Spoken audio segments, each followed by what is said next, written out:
faces, new faces. Welcome to Bhakti Studio, one of Seattle's premier weekly Kirtan experiences. So for those of you who are not familiar with Kirtan, Kirtan is a form of musical mantra meditation. It's a call and response, or as someone put it once, a couple months ago, a divine musical. And it's rooted in the ancient Vedas, in the ancient wisdom literatures of India. And it is something that was studied for thousands of years. Something that I was recently meditating upon, or something that I heard recently in a talk, was there's a bit of an epidemic in the world for wanting to be different, wanting to stand out, wanting to make an impact in the world. And in the talk I was listening to, was speaking about a mentality that is favorable for making progress in spirituality. And it's called Sthita Dhir Muni. And it means essentially one who becomes satisfied by the conclusions of the proven literatures. Muni, on the other hand, means that he or she wants to distinguish oneself in some way or another. And I don't know how many of you feel this way, but when someone else is talking, you're just waiting for that little gap when you can interject and say and, or actually. And as a result, in society, we've learned to fill those blanks with ums.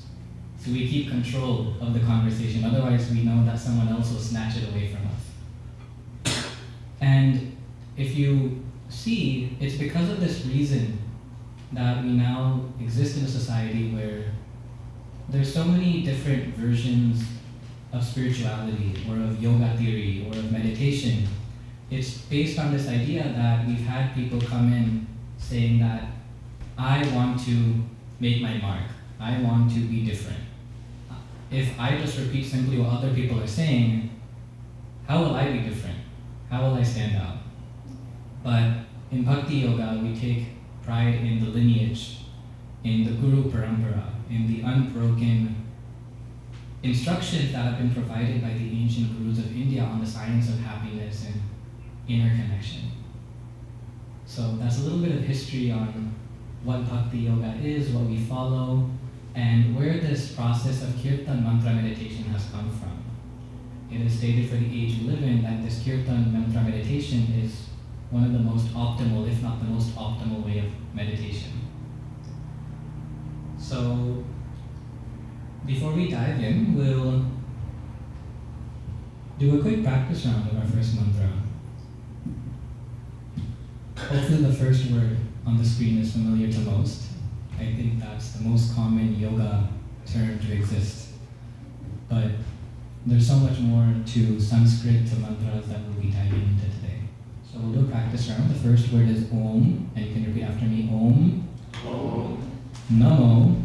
Namo. Bhagavate. Bhagavate. Vasudevaya. Vasudevaya.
Vasudevaya. Your turn.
Bhagavate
Vasudevaya.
Vasudevaya.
next kirtan, we have one with just 3 words. The first word is Sita, Ram, Jaya, Sita Ram.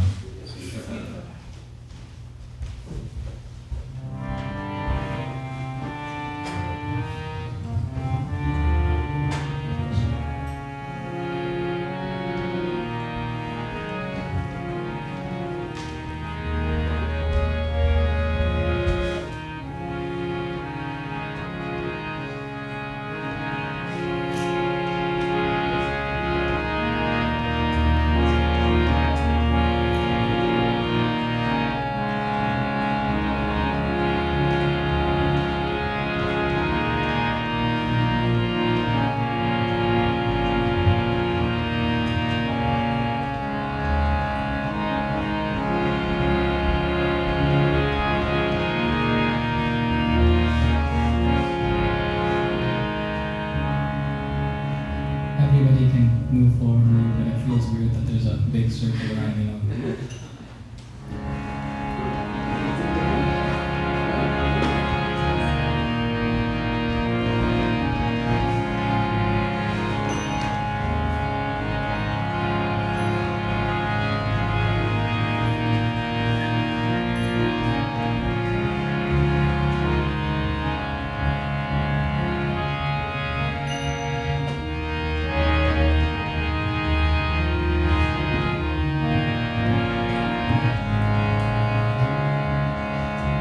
Shri Ram, Jai Ram, Shri Ram,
Jai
Shri Ram, Jai Ram,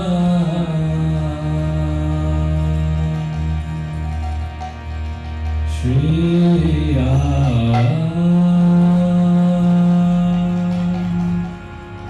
Jai Ram.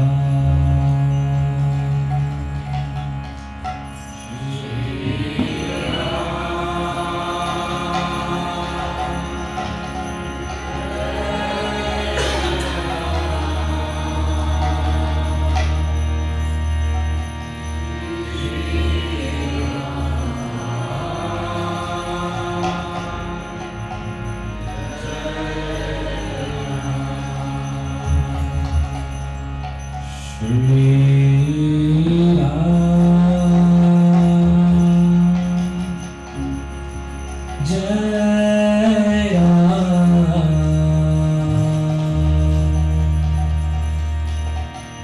Shri Ram,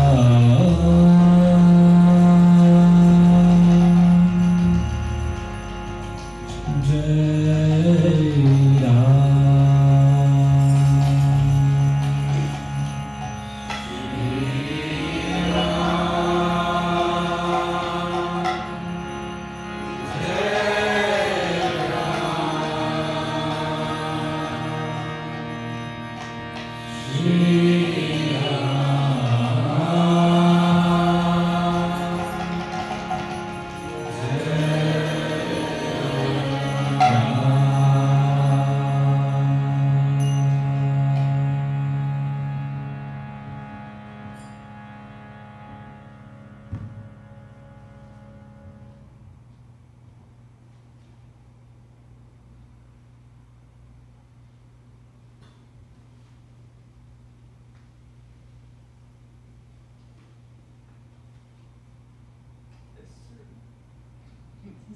Alright, so as we normally like to do in these events, we'll switch to a little bit of Bhakti Yoga wisdom made practical.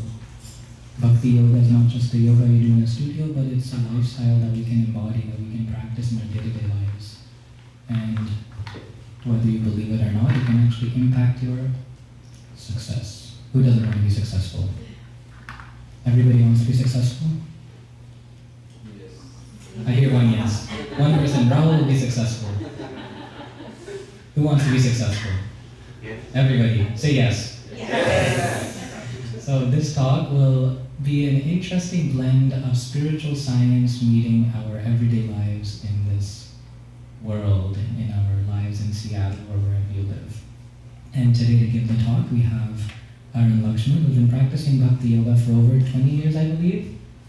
Yeah, close to it, yeah. Close to 20 years, and at the same time he's been able to find this intricate balance of spirituality with his career, his life, and we're very grateful that he's taken time out of his day to share and create this presentation about success.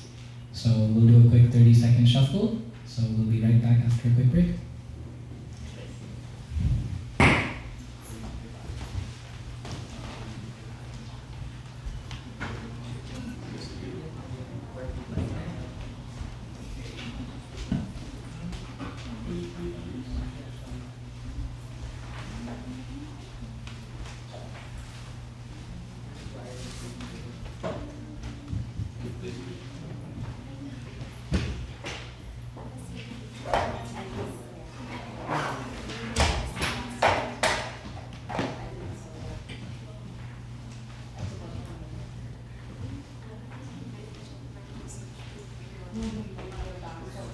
Check, check. All good?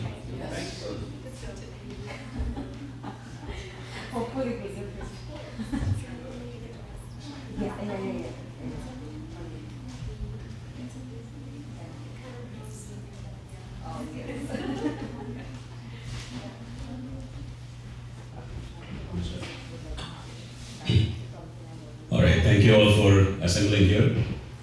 Sorry, my voice is a little bit off. I had traveled to Houston last week and I seem to, caught some allergies. So my apologies for that. But hopefully it's clear, you're able to understand, you're able to hear me well. Good. So, as Ian was pointing out, all of us are looking for success in one shape or form, right? Who wants to face failure in what you do? Do you wake up in the morning and kind of, I want to fail today? Anybody here? No, right? In general, we want to wake up in the morning and hit the day, looking for success in different ways, right? So what is success for you? Anybody? When I say success, what comes to mind? Happiness. Happiness, okay, great. Satisfaction. Satisfaction, okay. Anybody else? Fulfillment. Fulfillment, Failure. Failure. failure, okay. Yeah, it's the other side of, coin has two sides, right? Anybody else? Peace of mind. Peace of mind, yeah. Any of you who haven't spoken up yet? Money. Money, yeah, of course. How can we forget that? Yeah, so there are different ways, right? So when we think about success, there are set of emotions that come to mind, as well, right? So there are some positive emotions, and then there are also some negative emotions, right? During my growing up years, I used to watch tennis a lot, and I don't know how many of you know about Boris Becker. He was a great tennis player back in the day in the 80s, and he won the first Wimbledon. If you follow tennis, the 4 Grand Slams, and Wimbledon is one of the Grand Slams, and he won that at the age of 16. They used to call him Boom Boom Becker because his serves were so powerful, right? So he won several Grand Slams for that, and by the age of 21, he became so successful because he grew up thinking about winning a Grand Slam. Well, he won, a few of them. So by the age of 21, he came to a point where I have achieved everything I wanted to achieve. Now I don't know what to do with my life. So he actually tried to commit suicide. Can you imagine that? So success can have positive emotions and also negative emotions, because if we set some goals, we reach the goal, then what? Have you ever thought about that? Right? Then you set another goal and set another goal and you achieve it. You set another goal. Where does it end? Right? So what does success really mean then? It's just a set of goals you set and you achieve it and it's success. But it doesn't last long. Right? So there are lots of different quotes around success. Success is not final. Failure is not fatal. It is a courage to continue that counts. Success consists of going from failure to failure without loss of enthusiasm. Success is simple, do what's right, the right way, at the right time. And there are so many books on success, you can read this, so many books and so many speakers, or so many quotes, so on and so forth, right? Everybody is speaking from their own experiences and what they may have learned through their life and so on and so forth. And what does success really mean? So first, let's look at how are we searching for success. There are many different ways we may be searching for success. So I'm just going to bring, perspective to it. Okay. First, we search for success through our body. Ones who have, really strong, maybe I want to run a half marathon to start with, and I do a half marathon. Take pictures, videos, put it on Facebook and all the social media, and yay, I did it. Right? That's success. Right? And then some others may be looking for success through their mind. Can you think of some examples of success that you can achieve through the mind? Any examples? Degrees at school, okay. Anything else? Social relationships. Okay, social relationships, Healing trauma. trauma, dealing with trauma. Yeah, you need mental strength to do that, right? And even you think about sports, endurance sports, right? I was talking about, marathon. You can extend that a little bit. Initially, you're running, and at some point, the body is going to give. And then, what do you need in order to continue? You need the mental strength, right? You focus the mind, and then you're able to keep going. So even sports personalities, it's not that their body is always fit and they can do what they are doing. They actually push it to the limit. And in order to push it to the limit, what we need is the mind. It's not just the body, right? So then we also try to find success with the mind. And then others may try to find success with the intelligence. Right, like you said, in education. Philosophy. What else? Crossword puzzles. Sorry? Crossword puzzles. Absolutely. Anything? Any other examples that come to mind? Art. Art, Music. music.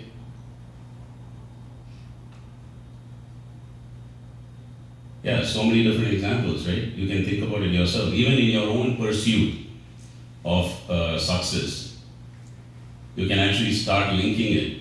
Okay, I'm at, to a large extent, all these different faculties play a part, but one or two of them, or few of them may be more prominent at any given point in time. Right? Even from a marathon running example again, you do need to use your intelligence because you need to conserve your energy. So you need a kind of pace, how you're going to run the marathon. And then you're doing a lot of practice where you need to apply your intelligence as well. Right? So it's a combination of body, mind, and intelligence from that standpoint. Right? So anything that you're trying to do, any goal that you're trying to achieve, you're using one or many of these faculties. The next one is the ego. What is ego? The I am this. Yeah, I am this, I am that. Anybody else? How do you define ego? No, we generally just colloquially we say this person is very egoistic. What does that really mean? Self. Self. Okay, what do you mean by self? The internal force that keeps us going. Internal force that keeps us going. Okay? Anybody else? What do you think ego is? No right or wrong, don't worry about it. We are all here exploring and trying to learn, right? How we identify ourselves. How we identify ourselves. Selfishness. Selfishness. Okay? So ego is defined as understanding our true identity. Now then the question arises, what is our true identity? So we will come to that. We'll just put that in a parking lot right now and we'll come back to that. Yeah? Okay? So these are different ways we are searching, because at this point we have assigned ourselves an identity that's not necessarily the true identity. Even sometimes we may theoretically know that, okay, I am this, but are we really practicing in that way? Right? And as we are looking for success, there are different ways that we think we are expecting the result to be success. Some are thinking, beauty is success. Hence, we have a flourishing industry around it. Right? Everybody wants to be beautiful, want to be attractive. Nothing wrong with it. Right? And then others, they want to be very knowledgeable. Right? They think that's success. And then others, they want to collect a lot of wealth, money, like Ian said. Who doesn't want money here? You know what? Give me money right now.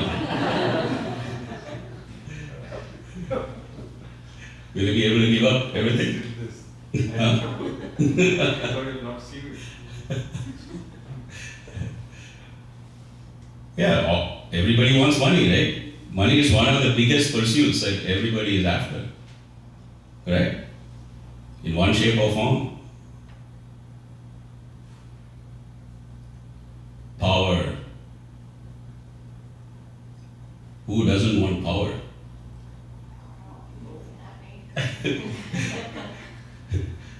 You just want power in your home, right? You don't want power to yourself, I guess. Yeah, but there are a lot of people who like to be powerful, though don't know how to be powerful or how to approach it and such. Right? And a lot of people think if I have a lot of money, I'm also powerful. And then there's fame. A lot of people want to be famous too. That's why you have so many famous personalities in social media. Everybody is famous, one shape or form. I bet most of you are also there, right? You're also famous in your own way in social media. And we also pretend, right? And take pictures and videos, so on and so forth. And it's in our mind, right? We kind of imagine, I wish I could be that. Right? The last one is renunciation. That doesn't make sense. Renunciation. Why do you think that is associated with success? Don't need any of it. Yeah, don't need any of it. Freedom. Okay. There are also lots of people out there that claim to be renunciates. The fake kind, who have a lot of followers, and for them that is success. That's where the ego comes into the picture. Right? Thinking that I am supreme, so I have so many followers. I am God. Right? Because that's the false identity one has taken. So when you think about all these 6 things here, that pursuit of success, one shape or form, they all distill down, boil down to these 6. And these we try to pursue by one or many of the body, mind, intelligence, and ego. So when you are trying to pursue success, just self-reflect. What am I trying to achieve? And how am I trying to achieve it? And is it something that I will achieve, and like Boris Becker, someday I'm going to achieve my goals, and then I'm lost. So success is a lot of times, or at least when we think about these, they're temporary. Can one be beautiful permanently? On the inside, yes. Right. Some days everything is going to dwindle. Right. Knowledge. Whatever knowledge we gain, is that permanent? We do forget things, yeah. And at some point, unfortunately for some, they lose memory and then it's gone. Wealth. It's there, it's not there. Right? There are rags to riches stories and riches to rags stories too. Power. Same thing. You come to power. I mean, there are powerful people who are, who have power for a period of time and then it's all gone. Even in the corporate world, everybody has a title. And that title is only as good as they have the job. After that, gone. Fame, same thing. Somebody is famous now and then Boris Becker, most of you didn't know who he was. He was famous during my time, but he's no more famous. He actually went to prison. Got into some bad things. So it's gone. It's not, it's all temporary. Renunciation. There are also all those fake renunciates who get into trouble and then they actually renounce the renunciation. Right? So these are temporary. Someday it's all going to be gone. So do these things give us permanent success? No? So then how do we get permanent success? What is missing? What is missing? What do you think? Soul. Soul. Exactly. The soul or consciousness, that's missing.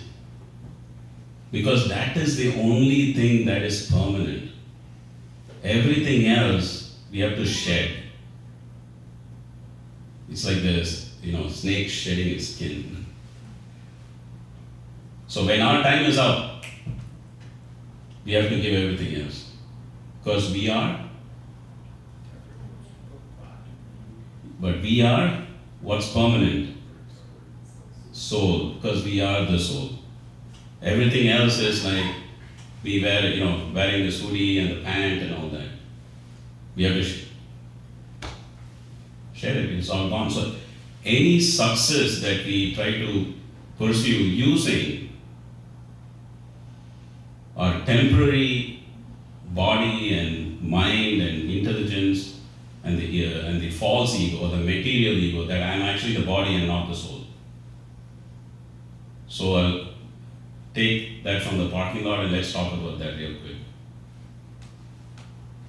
So the real ego is to know that I am the soul and not the body. Right? That is real ego. False ego is to associate ourselves with the body and material senses, including the mind, mind and intelligence. So that is false ego. So when we try to achieve success using these temporary, material aspects, then it's the success is also temporary. Then how do we go for the permanent? How do we achieve permanent success? It is through spiritual means. So material success is temporary and spiritual success is permanent. Then how do I find permanent success then? Hey, you said spiritual success is permanent, then how do I find it? That's where the wisdom text and the wisdom books comes into the picture. So the spirituals say, success is not in the result. Wait a minute, what? What do you mean success is not in the result? That's what we have been taught always. Achieve your goals. If you cannot achieve it, then you're a failure. Sounds very counterintuitive, isn't it? Oops, went too fast. Success is not in the achievement. Really? Ah, you must be kidding. Success is what you get at the end. Isn't this what we are taught in general? What success is all about? Through our education, through everything, everybody's expecting, you're only successful if you get to the outcome. If not, you're a failure. I want somebody to challenge me. No? That's just what the media says, like everyone believes that. Well, it's not just, the media is there, but it's not just the media, right? But we've been trained, we've been brainwashed to think success is the result, success is the achievement, success is what you get in the end. Starting as kids, you're like given awards or medals based on the Correct, yeah, exactly. Exactly. Always remind you to set goals. Sorry? Always remind you to set goals, but not what to do afterwards. Yeah, set goals. Yeah, even in the corporate, right, we have the accountability, right? Accountability is what you are going to achieve, and that's what we get measured at. The scorecard. That's a scorecard, right? For sales, you've got to achieve so much of sales, right? And then you get bonus if you can do better. Because that's how it is. The moment I think about success, the vision that comes to my mind is a hamster wheel. There's no end. You just keep chasing after the cheese, like every day. Because that's how we've been trained to think about success. Then what is success? Success is in your endeavor. Success is in your intention. Success is in your effort. Success is in the character that goes behind the noble thing that you're trying to do. How many people get medals and cups for all the hard work they have put in? Even though ultimately, let's say somebody doesn't win the race. I guess some grades. But what can we really control? The only thing we can control is what we do. The outcome is not ours to control, because we can't control the outcome. There are so many factors that play a role. But the thing that we can control is what we do. And that is endeavor, intention, effort, and character.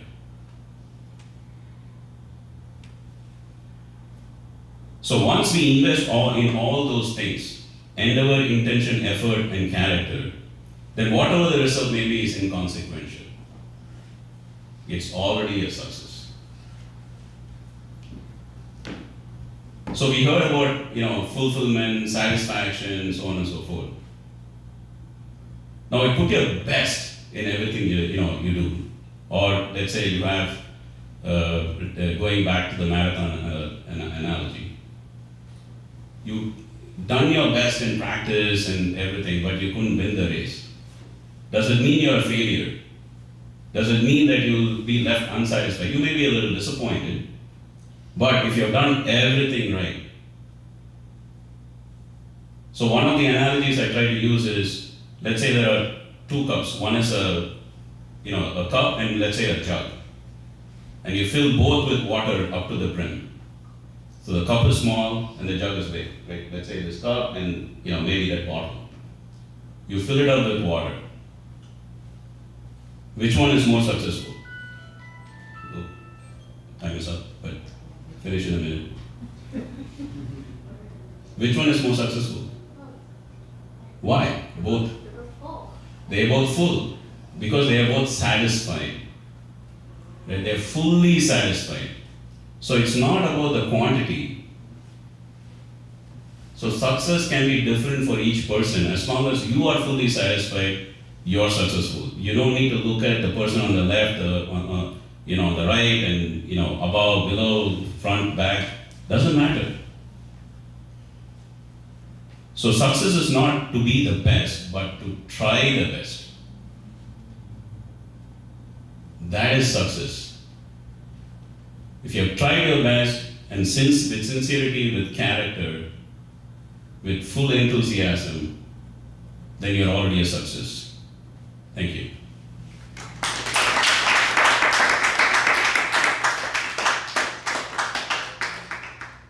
Any questions, comments? What did you think? Did it make sense? Yes. I think I wanted to add that the effort that you put in also is reflected on what other people think. Whether or not that's important to you is dependent, but the effort is shown, and that's part of success. Absolutely. The process. Yeah, nobody might know what you did actually, but for yourself, you know, as long as you know for sure you put in the best that you could, you're already successful. It doesn't matter what the outcome is. Happiness doesn't come from external things. Happiness does not come from external things. Absolutely. It's internal, like you said. Just like beauty is internal. Yes. Going back to the soul example, for a body, there's like, it's sure 5-6 things. What does success mean for the body? What does success mean for the soul? Very good point. So that will be in a future, similar talk. I want to dive deeper into the spiritual aspects. So this just wanted to give, kind of a foundation, and we can dive deeper. Very good question. It'll take a little bit more time. I won't let me talk more now.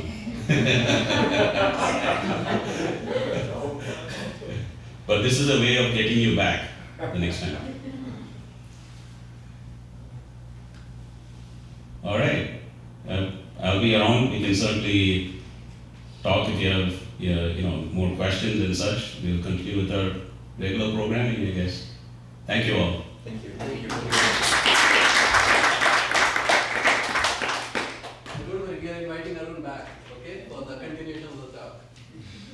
And by the way, you guys didn't know, Arun, from the material standard, he's pretty successful. He's a senior director at Microsoft, working there for a long time. He's the corporate world. So pretty successful from that perspective.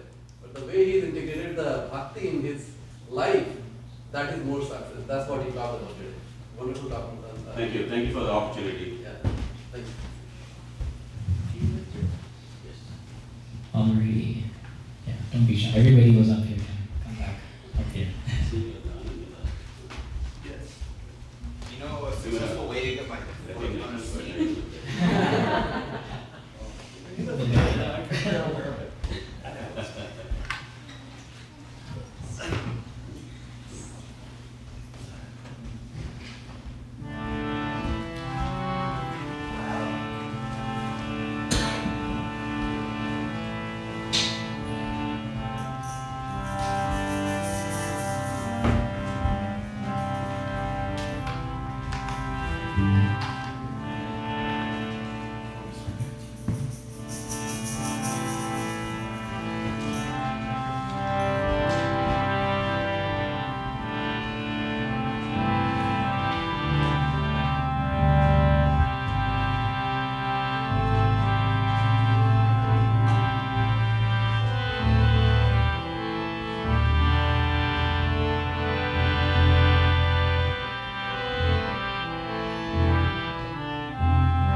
Bhakti, so we're going to go ahead and dive into the Maha Mantra. The Maha Mantra is said to be, Maha Mantra translates to the greatest mantra. And it is written in the ancient Wisdom literatures that for the time and age we live in, this mantra contains the potencies of all the other mantras. We all try to have life hacks. It's a life hack. So that's why we like to always have the Maha Mantra as part of the kirtan, at least a little bit.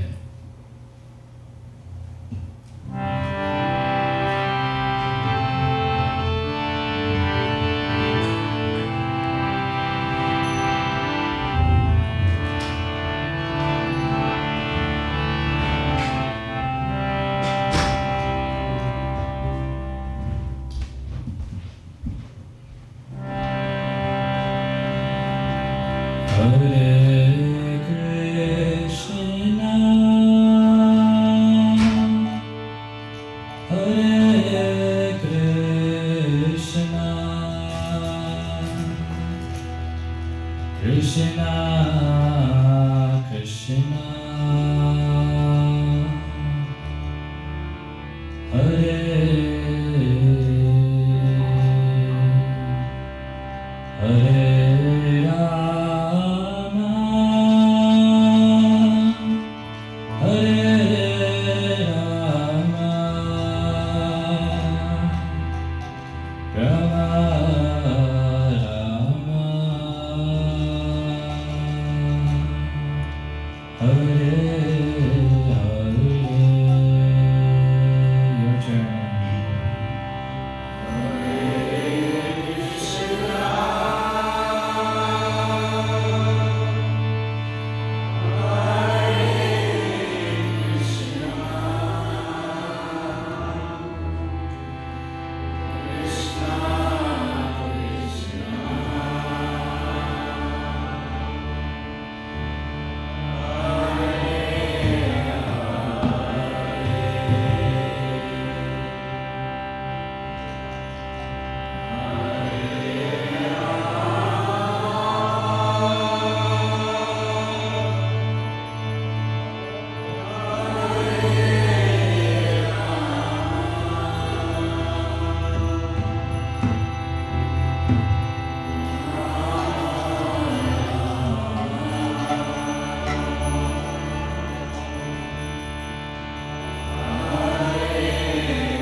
Hare Krishna,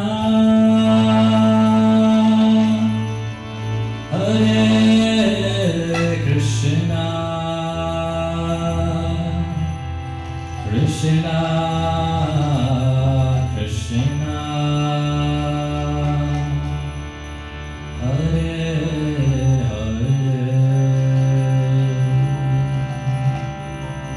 Hare,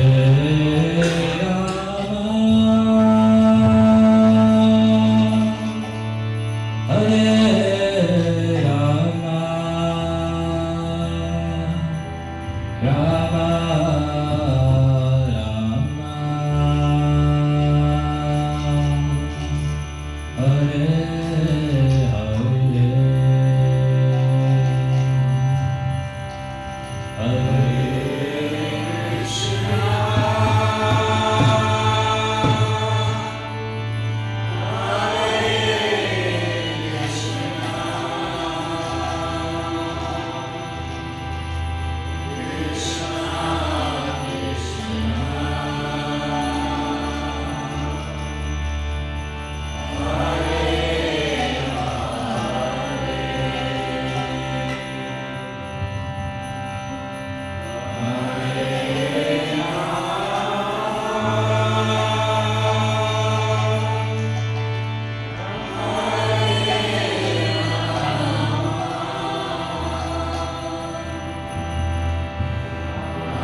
feel free to take the VIP seats right up here at the front, so we don't have any liability issues or lawsuits afterwards. So feel free to scoot up if you would like to stay seated, and if you'd like to dance, the back of the room is yours.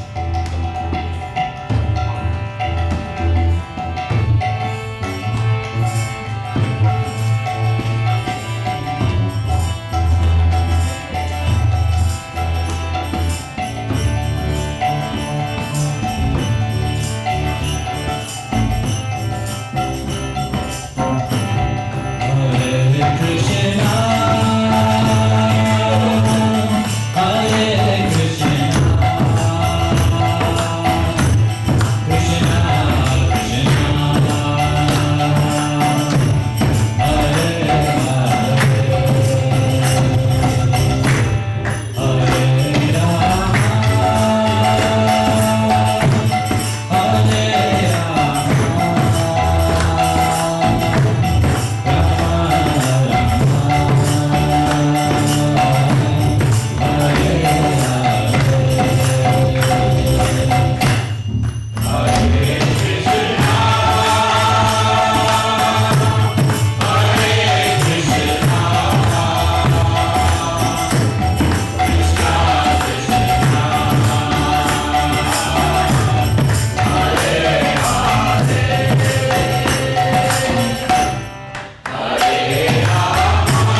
right now.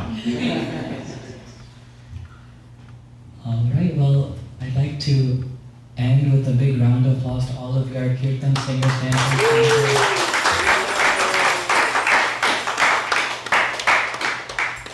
There's a saying where attention goes, energy flows, and it's so important what the consciousness of those people in the room is, because that's what the consciousness we're able to create in the room, the energy we're able to create in the room. In addition, I want to thank everybody who helped make the Kirtan possible. We had Jasper on the bass guitar. We had Alicia on the kartals and singing backup. We had Ethan singing backup and on the tambourine and shaking and and then we had Charan on the drum.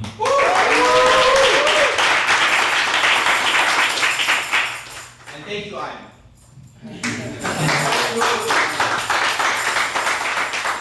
In addition, we'd like to take a moment to spotlight a volunteer. There are many people who help make the program happen behind the scenes. Bhakti Studio is a 501c3 nonprofit. No one is paid. We do it out of the love of doing things for the community, for trying to raise the consciousness of Seattle. So this week, our spotlight is Kushbu. She's somewhere here. Oh, there she is. Say hi. So Kushbu started coming to Mantra House and Bhakti Studio, I don't know how long ago, it feels like a really long time, but she was really excited to get involved, and now she often helps us cook the meals and has helped us in other ways, such as taking videos for our social media account and so on. So Kushbu, thank you so much. We really appreciate it.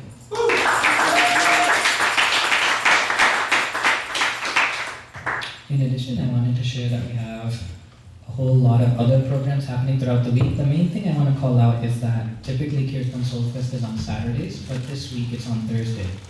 We just closed this Saturday, so we didn't want to skip a week, so we're going to be doing it on Thursday. So if you feel like your spiritual battery is draining and you need to be back here in 5 days, we'll be back here in 5 days. In addition, on Friday, we're starting a new series on traditional asanas, which will be quite interesting, right? Like we were talking about at the beginning, these days we've had many various mental ideas layered on top of meditation, yoga, so it's going to be going back into the roots of what are traditional yoga asanas. These are upcoming Kirtan events, right? So again, on Thursday, on May 17th, we have a special edition Kirtan Soulfest. There is a prominent Kirtan leader named Madhava. His job is literally just going around the world on Kirtan tours and doing Kirtan for literally millions of people. Right after Seattle, he's going to a place in Florida where he's going to be doing a Kirtan retreat for 5,000 people. So if you really like deep meditative Kirtans, he has the ability to take you into a super deep meditative state. So that's happening on the 17th. And in addition, we have some very exciting upcoming programs.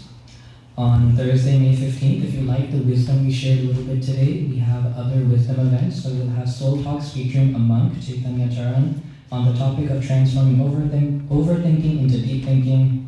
On Wednesday, May 21st, which is World Meditation Day, we are so excited to be having Radhanath Swami in Seattle, and we'll be booking a larger venue because Radhanath Swami is known to pull, hundreds and hundreds of people. And he's going to be speaking a bit more about his personal meditations and reflections of being a monk for quite essentially most of his life. He's the author of The Journey Home, The Journey Within. We have copies, I believe, if you would like to read it and then ask him to sign it or ask him questions. But I cannot emphasize enough how cool of an event that will be. I think this is the first time he's coming back in 9 years to Seattle. So we have that, and then on May 30th, we have the Self-Care Lab, Finding Your Scent. I know I made the same joke last time, but we're not going around sniffing each other, but rather we're going into the science of smells and how they can affect how we feel and how to make your own candle right here in the studio to best match your personality.